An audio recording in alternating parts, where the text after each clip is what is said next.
Assalamualaikum warahmatullahi wabarakatuh. Iya. Kita di sini acaranya santai dan serius ya. Serius tapi santai ya. Tidak perlu Bapak Ibu nanti sepaneng gitu ya. Kita berbagi pengalaman, saling belajar gitu nih Bapak Ibu.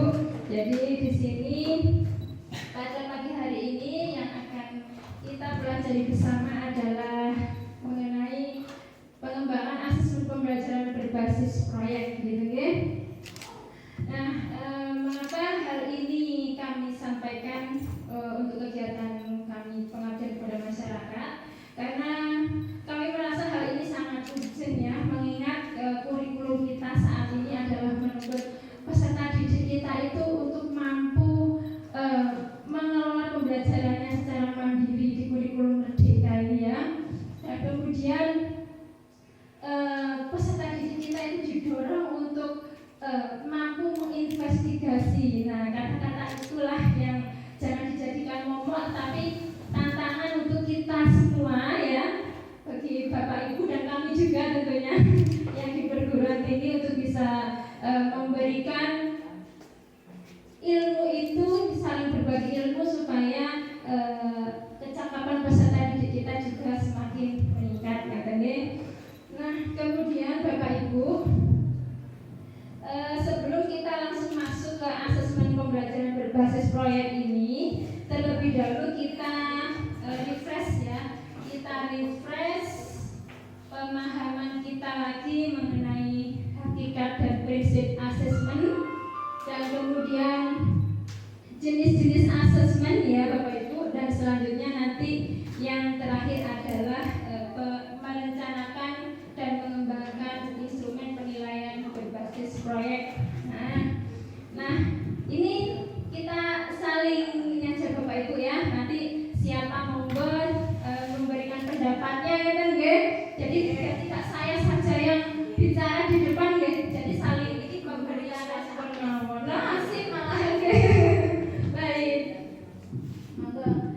Di sini ada kasus Bapak Ibu ya. Nah, ini saya rasa Bapak Ibu semuanya sudah mengalami ya, mengalami di sekolah ya. Di sini peserta didiknya diminta melukis gitu, melukis. Nah, dari lukisan itu biar mereka juga semakin antusias, nanti hasil lukisannya dipamerkan. Nah, itu ya. Ada para juri dari Bapak Ibu guru yang akan menilai, gitu ya. Dari berbagai macam lukisan peserta didik Anda itu tadi ya, dinilai oleh para juri menggunakan rubrik ya untuk mengukur kreativitas dalam melukis gitu ya. Nah, selanjutnya karya lukisan itu dikategorikan dalam A, A-, B+, B dan seterusnya ya. Berdasarkan pengkategorian diputuskan lukisan mana yang sangat kreatif, cukup kreatif, dan kurang kreatif. Nah, dari Bapak Ibu mencermati konteks ini, kasus ini, manakah yang merupakan kegiatan pengukuran, penilaian, dan evaluasi? Monggo dicermati dulu.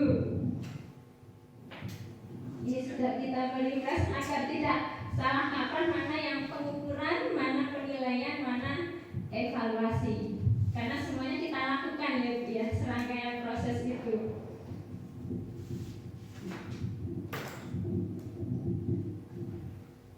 Monggo, ada yang mau menyampaikan gagasannya, jawabannya, silakan. Tidak apa-apa, tidak ada yang salah, tidak ada yang benar. Monggo, Bapak Ibu. Niki Ibu sinten? Bu Maya. Monggo Bu Maya. Bu Maya mungkin mengawali ya. Monggo Ibu. Lagi, tidak apa-apa, kita saling sharing saja. Monggo. Itu yang berdasarkan dari lukisan anak-anaknya itu. Ya, dari kasus niki Bu. Iya. Oke, mana yang kegiatan pengukuran, mana yang kegiatan penilaian dan evaluasi. Iya, masih benar.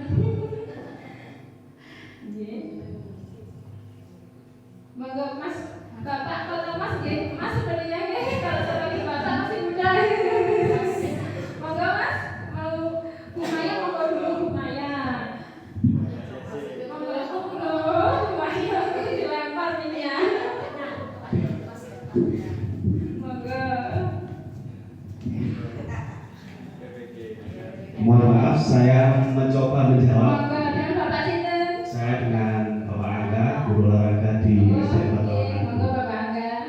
Ini mungkin saya konstan saja untuk di kegiatan pengukuran, penilaian, dan evaluasi. Menurut kami, pengukuran itu adalah kita mengukur kemampuan siswa itu dalam berkreativitas dalam menggambar. Kita ambil penilaiannya sesuai dengan kategori A, minus, B plus. Sedangkan evaluasi yang kita berikan kepada anak-anak adalah tentang Ya monggo. kreativitas anak-anak. Seperti itu saja. Mungkin ada yang mau menambahkan. Monggo yang lain sependapat Jadi- pemboten. Mungkin saya menambahkan untuk Nggih. evaluasinya saja Bu. Ya. Kalau untuk pengukurannya tadi sudah sesuai dengan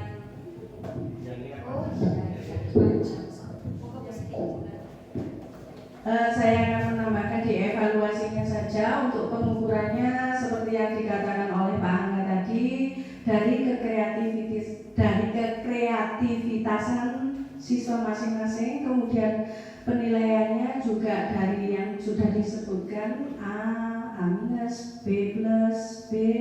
Kemudian dari evaluasinya tadi kita bisa memberikan arahan kepada anak-anak mungkin untuk peningkatan pemberian warnanya, teknik pemberian warnanya, entah itu misalnya yang digunakan adalah teknik gradasi atau mungkin di penebalan gambarnya tersebut.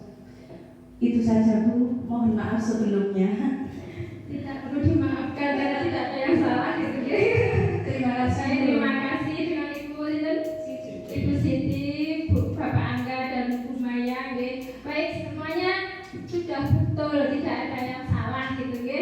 Jadi di sini kalau kita meminta anak-anak menulis melukis gitu ya, kita ngukurnya jangan langsung pakai perkiraan iki koyoke swidak limo.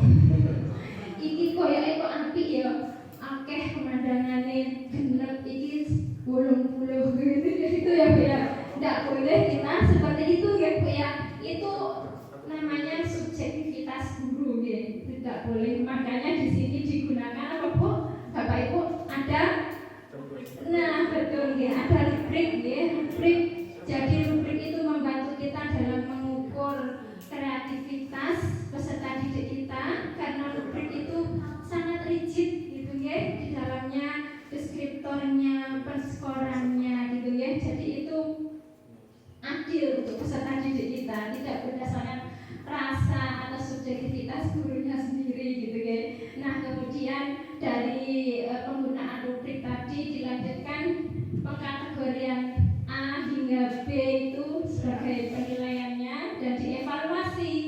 Nah ketika yang sangat kreatif itu seperti apa, kreatif dan cukup kreatif itu nanti dilihat yang perlu ditingkatkan oleh peserta didik kita itu ketika kemampuan melukis adalah ABCDE. Nah itu yang perlu nanti dalam proses pembelajaran kita jadikan patokan untuk memberikan pemahaman lagi, melatih peserta didik kita lagi untuk memperbaiki kekurangannya selama kegiatan melukis tadi, ya, Bapak Ibu. Baik, terima kasih. Nah, itu kita merefresh. Nah, seperti ini, ya, Bapak Ibu, asesmen dalam pembelajaran.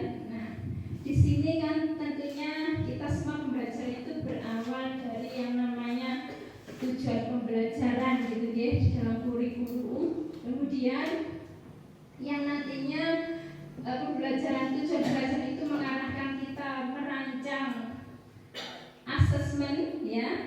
Nah dari situ juga kita akan menentukan strategi yang tepat dalam penyampaian proses kegiatan pembelajaran. Bagaimana peserta didik kita itu terlibat secara aktif.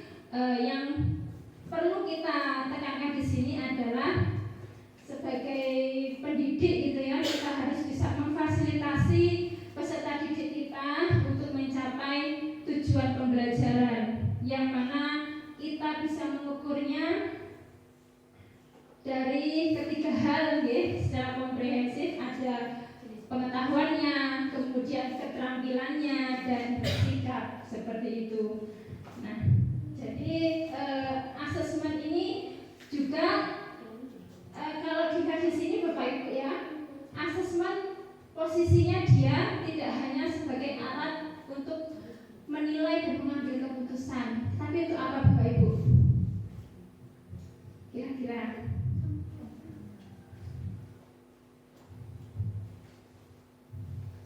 Untuk mendapatkan informasi dari peserta didik mungkin. Untuk mendapatkan informasi pencapaian peserta didik dan juga untuk apa Bapak Ibu? Mengukur kemampuan dari peserta didik. Mengukur kemampuan. Ada lagi? Monggo. Jadi dia bisa ke aktivitas belajar pembelajaran dan juga bisa ke tujuan pembelajaran. Maknanya apa? Jadi dari hasil asesmen itu kan digunakan sebagai alat evaluasi ya. Kita tidak bisa mengevaluasi tanpa asesmen yang sudah kita lakukan. Karena itu rangkaian kegiatan yang saling berkesinambungannya, komprehensif. Jadi dari hasil asesmen itu tadi kita gunakan untuk mengevaluasi kekurangan apa yang terjadi selama kegiatan pembelajaran ya. Apakah tujuan pembelajaran yang di awal itu terlalu rendah sehingga kegiatan pembelajarannya juga pasif gitu ya. Apakah tujuan pembelajarannya terlalu tinggi sampai peserta didik puyeng gitu ya. Sampai kegiatan pembelajarannya mereka juga apa ya, kelompok-kelompok wes orang ngatasi bu ampun angkat tangan misalkan seperti itu gitu. Jadi fungsinya untuk evaluasi di sini. Jadi di situ ada formatif, ada sumatif, gitu. Nah seperti itu. Jadi tiga aspek ini saling berkaitan Bapak Ibu ya. Jadi misalkan ada di dalam pencapaian pengetahuan, skill dan sikap itu tadi ada tidak sesuai dengan tujuan yang sudah tentukan di depan ya, di awal kita bisa cek dan dicek kembali aktivitas pembelajarannya. Karena di dalam aktivitas kan banyak komponen ya Bapak Ibu ya. Ada media ya, ada lingkungan belajarnya, strateginya sesuai atau belum gitu nggih. Baik, terima kasih. Nah, ini tadi yang sudah disinggung oleh Pak Angga ya. Jadi asesmen itu proses mengumpulkan informasi baik tentang siswa maupun kelas secara klasikal untuk pengambilan keputusan pembelajaran. Nah, di sini asesmen itu juga sebagai bahan untuk melihat dan mengumpulkan serta menganalisis data ya, agar kita mengetahui sejauh mana kualitas pemahaman, keterampilan, kemudian sikap peserta didik kita ya, yang nantinya kita juga akan melihat dari hasil belajarnya di mana kekuatan dan kelemahan peserta didik kita, gitu nggih. Monggo sampai di sini dulu. Ada yang mau ditanyakan? Saya persilakan.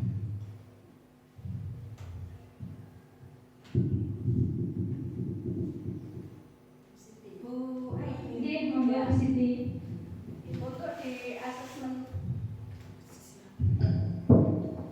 Untuk di asesmen yang kedua, seperti yang disebutkan, asesmen adalah proses mengumpulkan informasi tentang peserta didik dengan menggunakan beragam instrumen dan teknik yang sesuai untuk membuat keputusan mengenai peserta didik. Instrumen dan teknik yang dimaksud di sini itu bentuk dari instrumen penilaian gitu ya Bu? Betul, nggih. Bentuk instrumen, nggih. Ya, berarti seperti penilaian objektif maupun subjektif. Nah, nggih, ada yang subjektif dan objektif itu termasuk di dalam instrumen tes. Nggih. Nah, sementara jenis instrumen itu banyak tergantung kebutuhannya. Apa yang akan mau diukur? Mau dilanjutkan di situ. Kemudian untuk tekniknya itu Bu. Nggih, oke.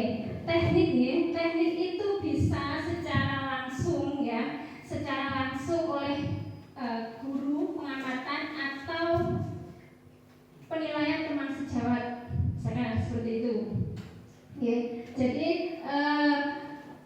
ketika masa pandemi gitu nggih, kita perlu teknik karena peserta didik kan tidak bisa datang full 1 hari atau sesuai jam pelajaran yang sudah ditentukan biasanya, maka kita perlu teknik.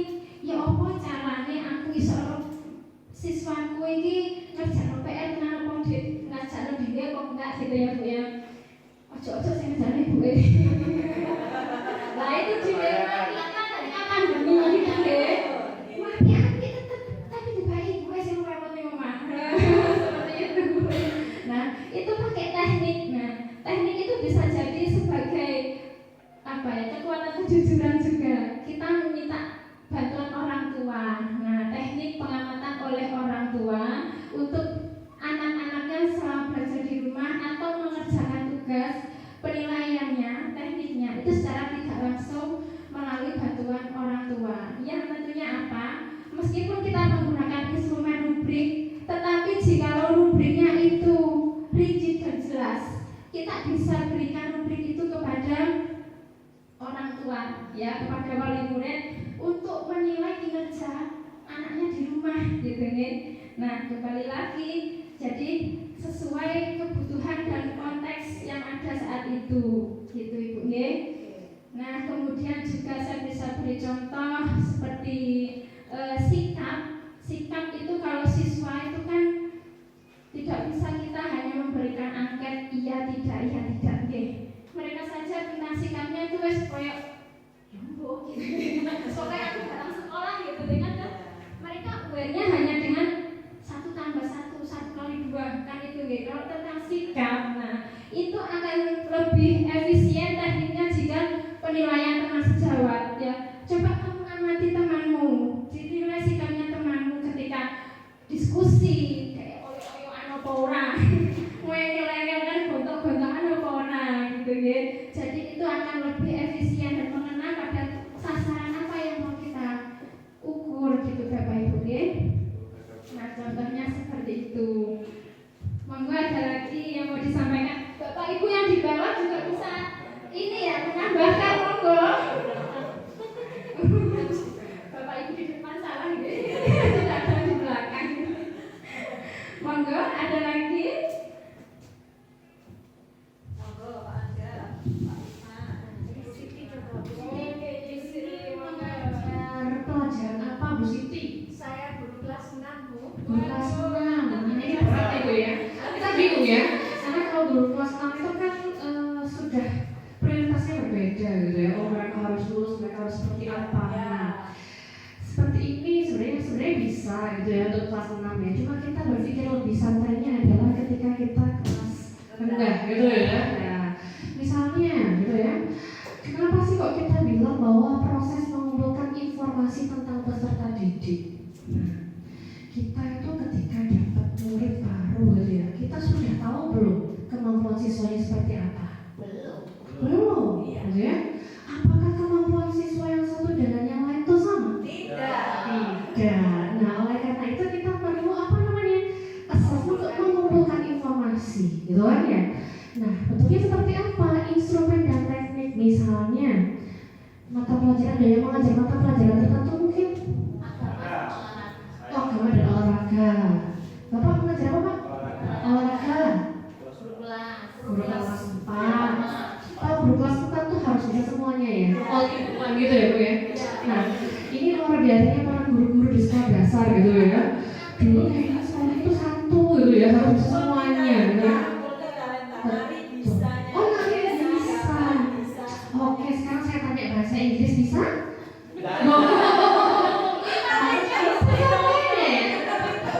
Little gitu ya. Betul, right?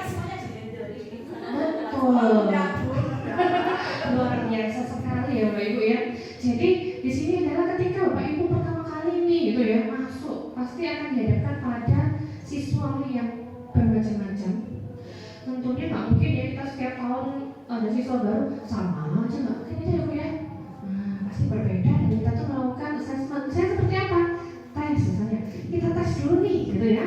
Materi kelas 4 itu mereka harus bisa apa? Misalnya mereka harus paham tentang sistem pernafasan gitu ya. Nah, tahu nggak sih mereka sistem pernafasan itu apa aja gitu ya?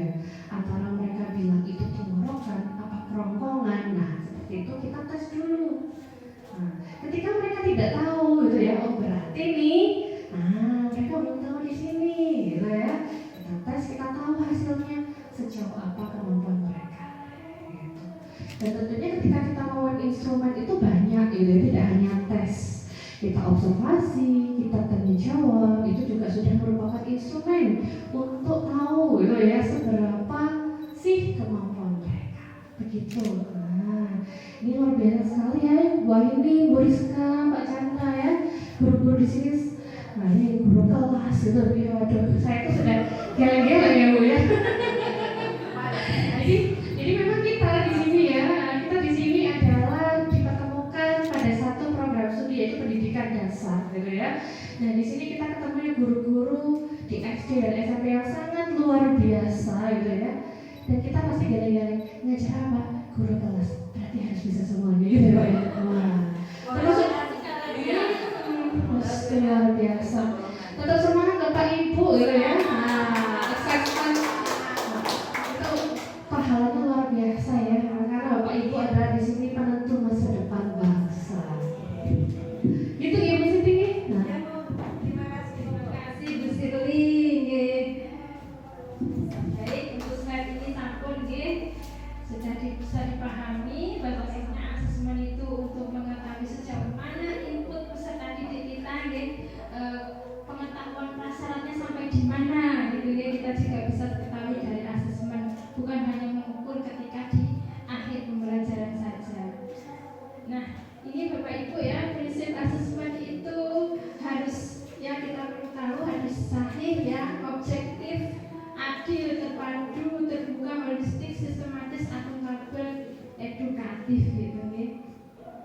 Nah, kita tahu pengembangan instrumen itu kalau seyogyanya mengikuti teori ya, memang harus memenuhi prinsip sahih, valid gitu ya.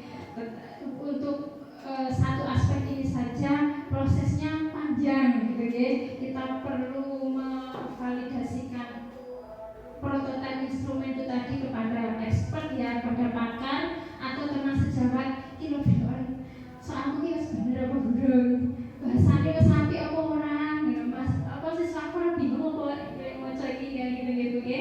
Nah teman sejawat juga bisa saling memberikan masukan gitu. Kemudian objektif, nah objektif ini seperti yang tadi ya, kita perlu menggunakan instrumen yang tepat agar sasarannya juga dapat gitu ya, efisien, mengukur apa yang seharusnya diukur gitu ya.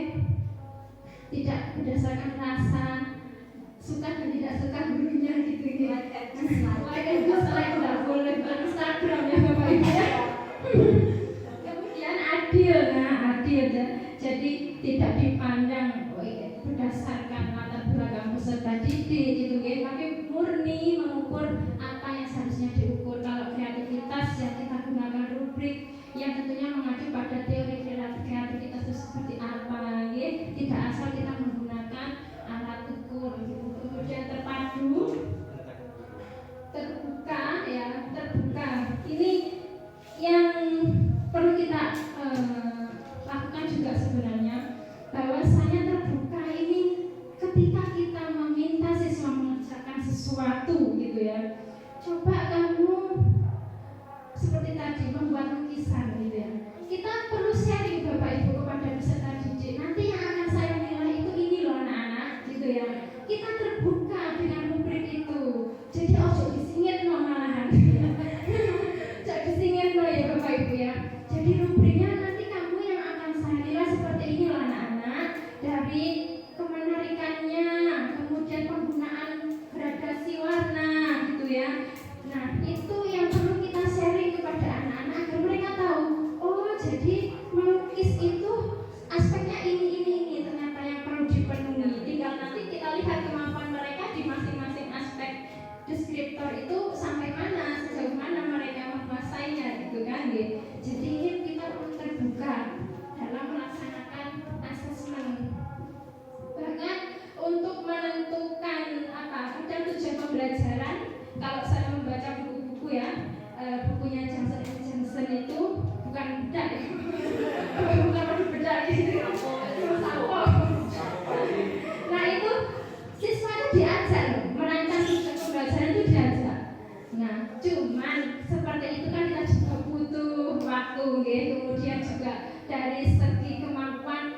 ajak membuat target gitu ya. Jadi target ketika tema ini nanti seperti ini gitu ya. Menentukan tujuan pembelajaran itu mereka diajak seperti itu.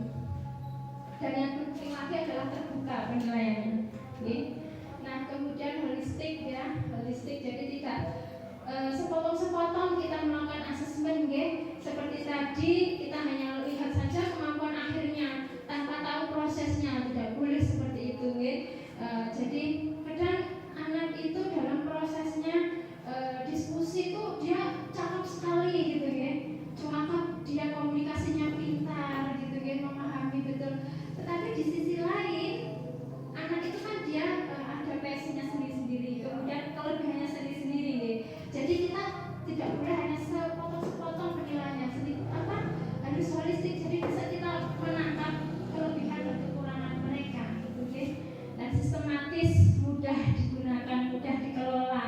Kalau kita menggunakan asesmen itu sudah sistematis, terkelola dengan baik gitu ya, kita akan mudah mengkolek informasi. Jangan sampai asesmen yang kita lakukan itu spontanitas gitu ya. Ini materi making, ini apa ya? Ngaji, waduh bahaya ini seperti itu ya. Kalau ngaji Al-Quran nggak apa-apa, itu pahalanya besar. Kalau ngaji yang satu ini, waduh itu pertanggung jawabannya bahaya Bapak Ibu ya nanti. Jadi perlu sistematis ya, harus benar-benar nanti asesmennya Ibu gunakan saat ini yang sudah dikembangkan. Bisa jadi nanti tinggal Ibu memakai lagi di periode selanjutnya gitu ya Bapak Ibu. Kalau jadi selain nanti itu juga kita bisa tahu, oh ternyata asesmennya saya buat ini ternyata reliable. Ya, salah satu prinsip alat ukur itu adalah reliable selain valid gitu ya.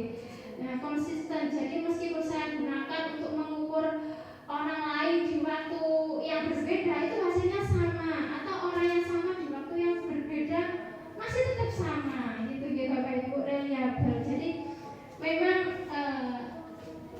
proses pengembangan instrumen itu sebenarnya waktunya panjang, karena kita nggak mungkin ikut yang panjang.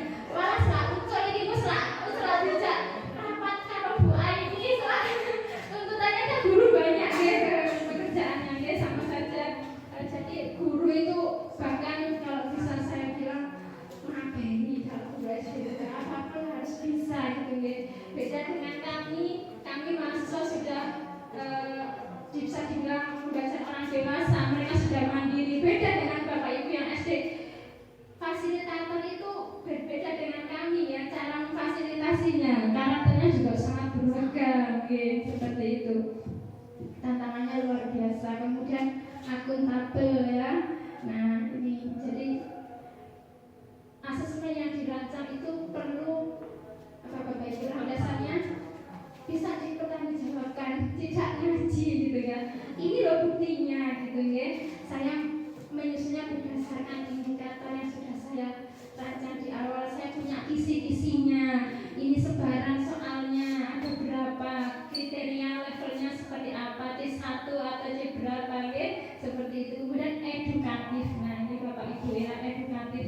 Tidak lantas kita menjustifikasi siswa itu kamu bodoh, kamu pinter gitu ya. Tetapi dari asesmen yang kita dapatkan, dari informasi yang kita kumpulkan, itu harus memiliki prinsip edukatif gitu ya.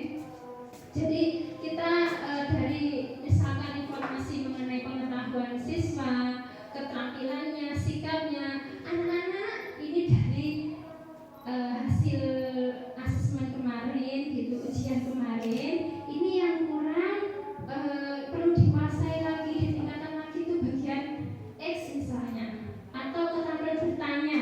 Nah, jadi itu yang perlu kita sampaikan kepada peserta didik kita. Oh, aku kurangnya bagian ini ya. Itu kita perlu juga sampaikan, atau laporan itu kita sampaikan kepada wali murid juga. Bu, anaknya kurang di bagian ini, keterampilan bertanya. Kan sekarang kita keterampilan bertanya itu juga bukan hal yang sederhana loh Bapak Ibu